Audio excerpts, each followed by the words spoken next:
I think that I also want to thank all of you for being here today and point out it's my first time in Minnesota. I understand that the heat is not necessarily, at least at night, as intense as it usually is.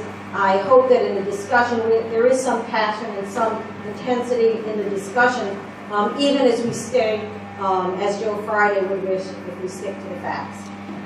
So I'm going to start. I just want to get a little sense from the audience. How many of you, if you could just by show of hands, how many of you are educators, whether public school, that's charter, district, or private school? How many educators are in this group?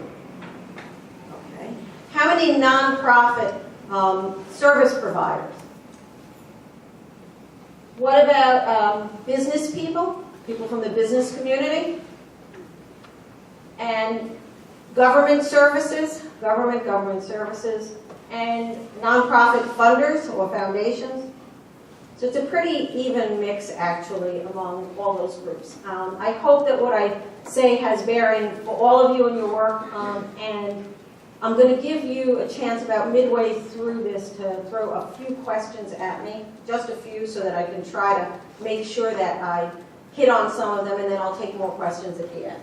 So what I wanted to start with was noting that what you are doing here today, this discussion about today's students, tomorrow's workforce, and looking at immigrants and refugees in that way is incredibly forward-thinking.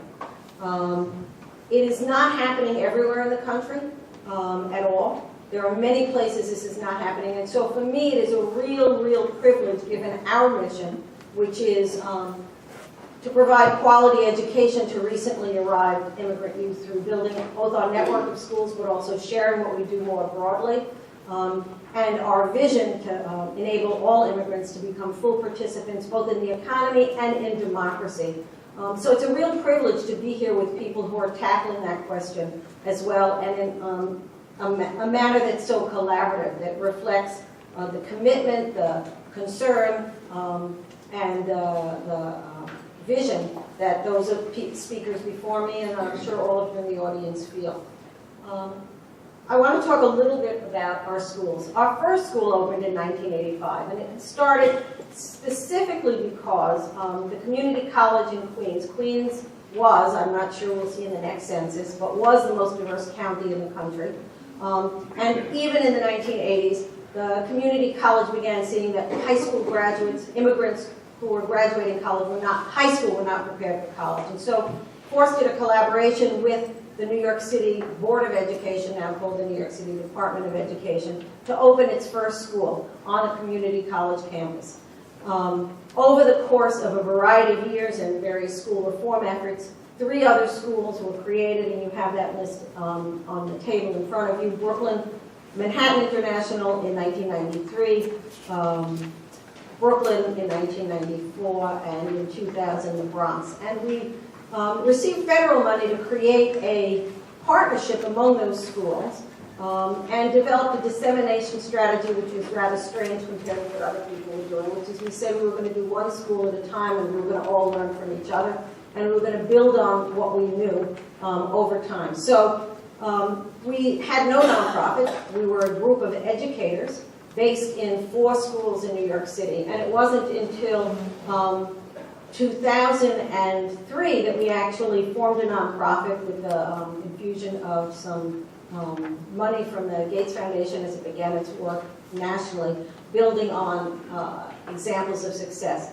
and then began to grow at a much more rapid pace with the addition of the nonprofit. We currently have 10 schools. That will jump to 12 actually in September, because we have a school opening, a new school opening, and we have our first affiliate school, a school that is affiliating with our network that's in its 3rd year of growth in New York City, another small school. And we have 2 schools in California, one of which is having its first graduating class this year. So who are our students? They're all recently arrived immigrant youth. We like to say that we are as selective as the most selective institutions in this country. You need to take a test to get into our schools. In our case, you have to fail that test. You have to be at the bottom levels of English proficiency to enter our schools, and you have to be in the country less than 4 years. Now, why do we do this? We're particularly looking at, if you looked at that graphic, that group of kids, it's still the one place where the majority of English language learners are still foreign born, are the high school level kids. And so we're looking at those kids who really have a very short window of time to learn how enough English. It's actually a triple burden from our perspective. They have to learn enough English to be able to navigate the society. They have to learn rigorous academic content, and they have to learn a new culture. That's a triple whammy. They have three things they have to do. They have 4 years to do it in. Other kids who enter the school system in pre-K, K, even elementary school have a longer time. So we focused on what some people might say are the throwaways. That it's too late to work with those kids. We don't consider it that at all. About a third of our students are undocumented. According to the present U.S. Constitution and U.S. Supreme Court, the 14th Amendment does still apply, and they do have the right to a free public education, which was decided in the Supreme Court case in the late 1980s. Our kids come from 90 different countries across the network of schools, although one school may not represent all 90 countries. They speak 55 languages. Over 80 to 90% of them in some schools, 100% are at or below the poverty line, and a significant percent, anywhere from 10 to, in some schools, as much as 30% of the students have significantly interrupted formal education, a few of whom have never been to school before they enter 9th grade in New York City. So that's our population. So does it work? Because that's great that you serve them. The question is, can you graduate them at better than a 43% rate is what St. Paul is doing. That actually forms New York City, which is graduating English language learners at a 40% rate. So St. Paul's doing a little better than New York City. That said, these are our graduation rates in our schools that have graduations. Meaning some of our schools, we start with a 9th grade, don't yet have 12th graders, so there are no graduates yet of those schools. Our schools are highly successful. We let the statistics speak for themselves. We're actually, these don't reflect what our, it says on the bottom, the graph doesn't reflect what our 5- and 6-year graduation rates. Not all kids, amazingly, who have that triple burden of what they need to accomplish can do it in 4 years. And so the retention rate, and actually St. Paul also has a retention rate, they have a significant retention rate. They graduate 49% at 5 years is what I saw for the same year that we had 43. We graduate about 80%, a little over, in 6 years. We're pretty proud of the fact that we're able to accomplish that with our kids. So the first and probably most critical point here, although it's hard to figure out sometimes how to separate this, is that our students are grouped heterogeneously. We make absolutely no attempt to level our students by their English language ability, by their prior academic experience, by their present amount of years in the U.S., or anything else. In fact, we look at the students in terms of what they bring to us.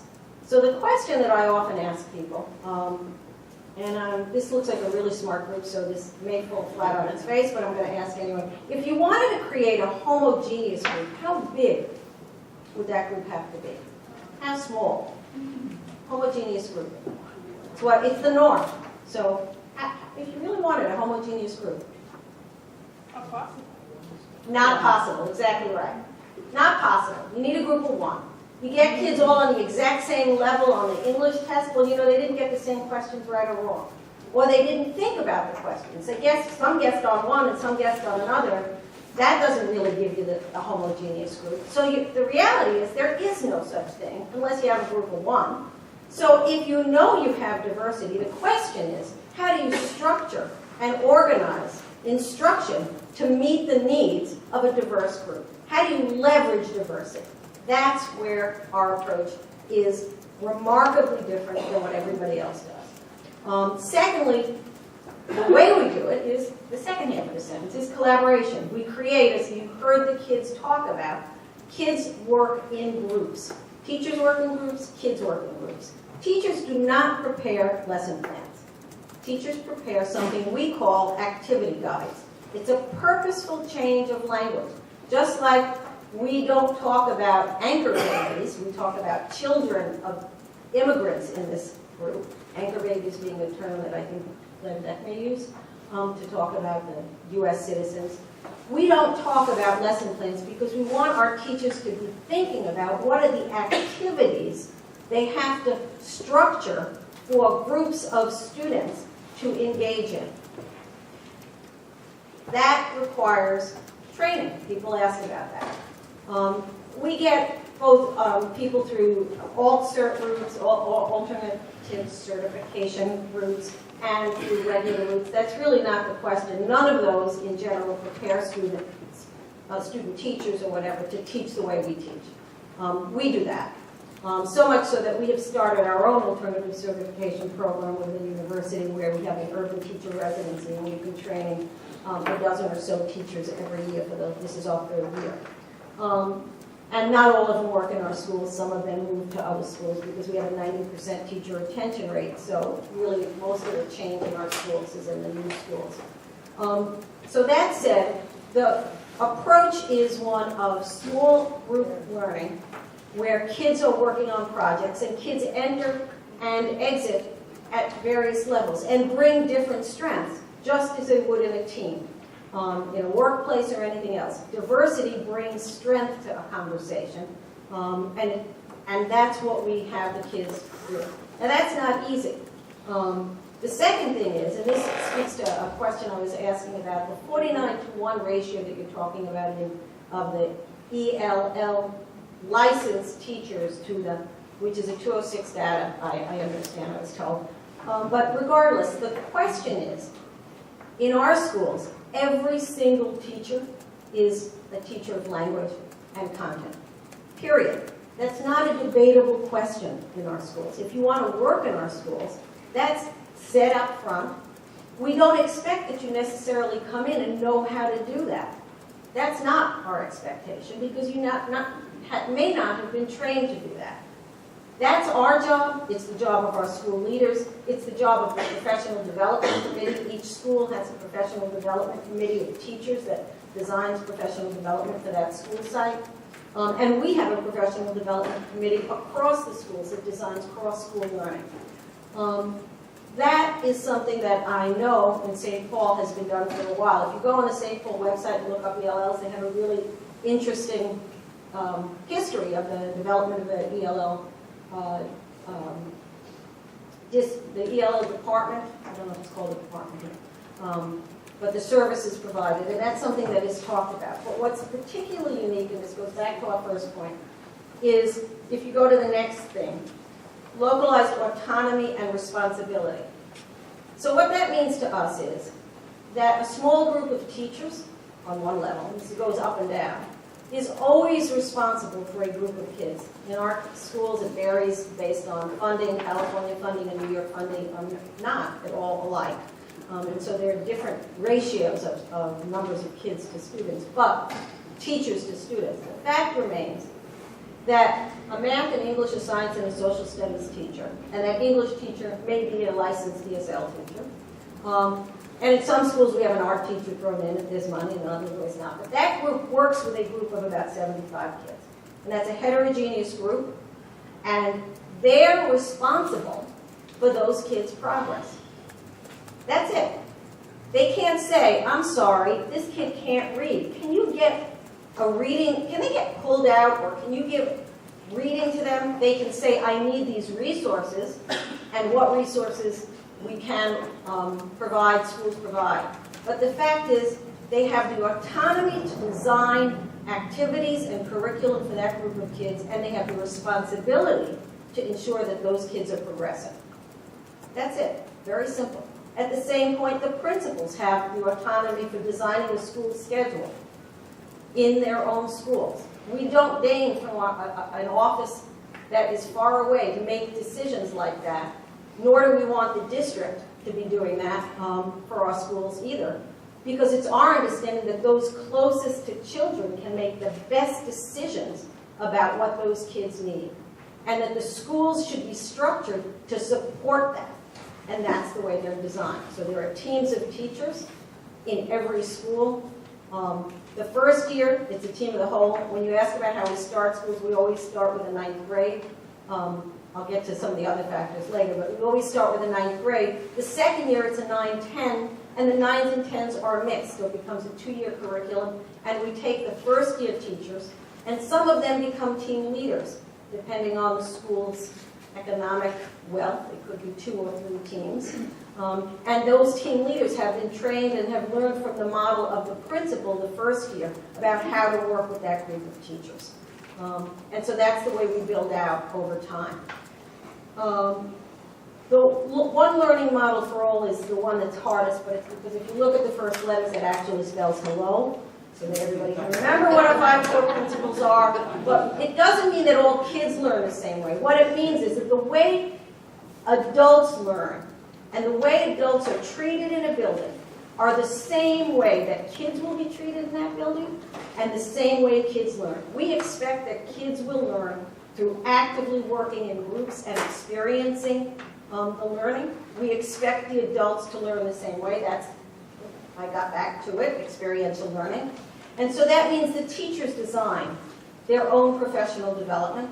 The teachers figure out what they need. And then it's the job of the leadership in the school and our network to provide that. So it's a bottom-up approach, and the starting point is the kids. Now, get into the community and parents. We have a range of experience with parents. Our newest schools have the strongest work with parents, and that's our 2 California schools and our 2 newest schools in New York. We have 2 schools in New York that are called PAIS, Pan American International High School, that serve virtually exclusively a Latino population. It was easy enough to do, putting it, boom, in a neighborhood that only had, or majority Latino immigrants. And that was purposeful because too many places around the country, people said, oh, we can't do something like this. All our kids are Latinos, as if that meant something of great import in terms of what they were capable of learning.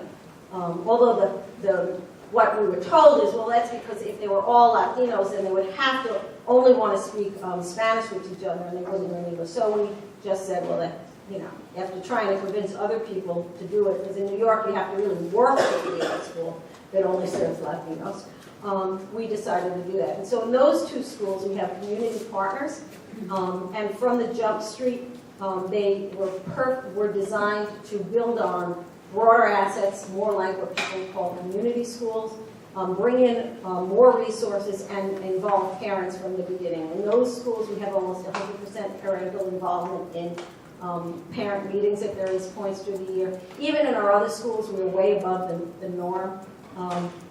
Parent involvement, parents are reached, and in the California schools, and it's somewhat of a quirk, but it's a policy that was done in California. You can get money to do home visits. In both our California schools, the first year of the school, we do home visits to every home of the schools of those students. And we have some foundation funding to support some additional work with parents in California. California, just to give you an idea of funding in California, our 2nd year school in San Francisco, its budget is roughly the size of our 1st year school in New York, even though one serves twice as many students. California school funding is about a little under 60% of New York school funding, so we work with what we have.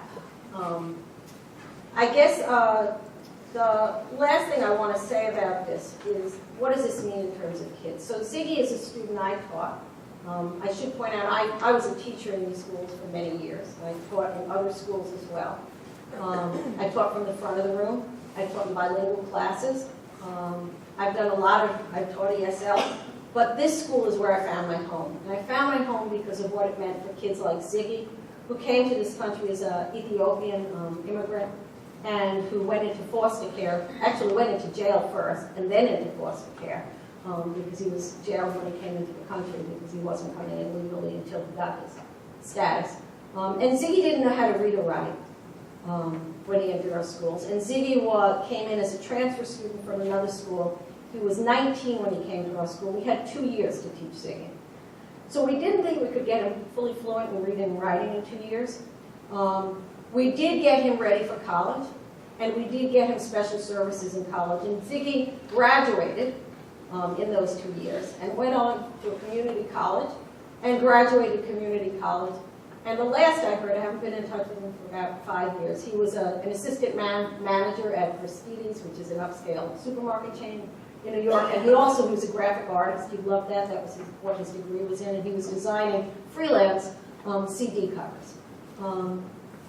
Ignacio was a young man who, at the age of 5, was selling oranges on the streets of Santo Domingo. That was how he started his college essay. Naranjas a la venta. At 5, that's what he was doing because his father had died and he was helping support his family. He took 5 years to graduate. It took him longer than 4 years. But he is now a supervisor in the Department of Aging. He runs an elder abuse program, does a radio show for in Spanish for elders about what their rights are. Sinella was the first in her, Sinella was Bosnian, she was the first in her family to graduate college at all. Graduate high school, excuse me. Nobody had ever graduated high school in her family. And she had, on her way here, spent nights in snowdrifts trying to escape from the military struggle and fight going on around her. She eventually got here. It took her 4 years. She also was a fairly low literate student. We did not design a special class. We put her in a creative writing class where there were high-level kids and low-level kids, and she decided to write her story of Exodus from Bosnia. She's now a community college student and a young mother. These things work. I think the one thing I didn't answer is our relationship with the Department of Ed. We partner in every district that we open with the districts. We're not opposed to charter schools.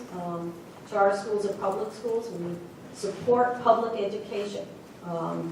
And that's our interest because that's where immigrants are going to be going. They're in public schools.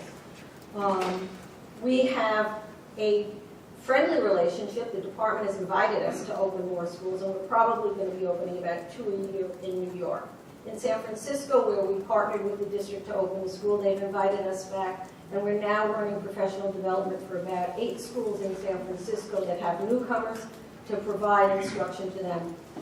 We work with the unions. I myself was a chapter leader, which is a union rep internally in the building when I was there. And the reason unions are so interested in our work is because of our work in respecting and building on the strengths of the teachers. We regard them as professionals, and we believe that they have direct and important knowledge. And that's not always what people hear nowadays about teachers. And so we've never had a problem in terms of our relationship with teachers. In terms of what it takes to open a school, there has to be political commitment on the part of a district. There will be battles. There will be issues that come up. There has to be interest.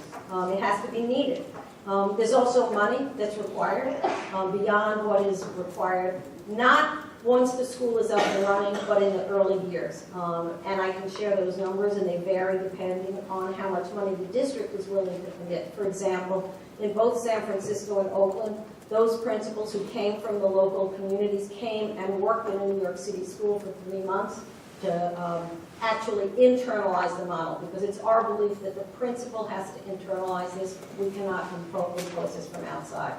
And then we continue to work from beyond. So I think I hope I hit all the questions, and I'll just open the floor.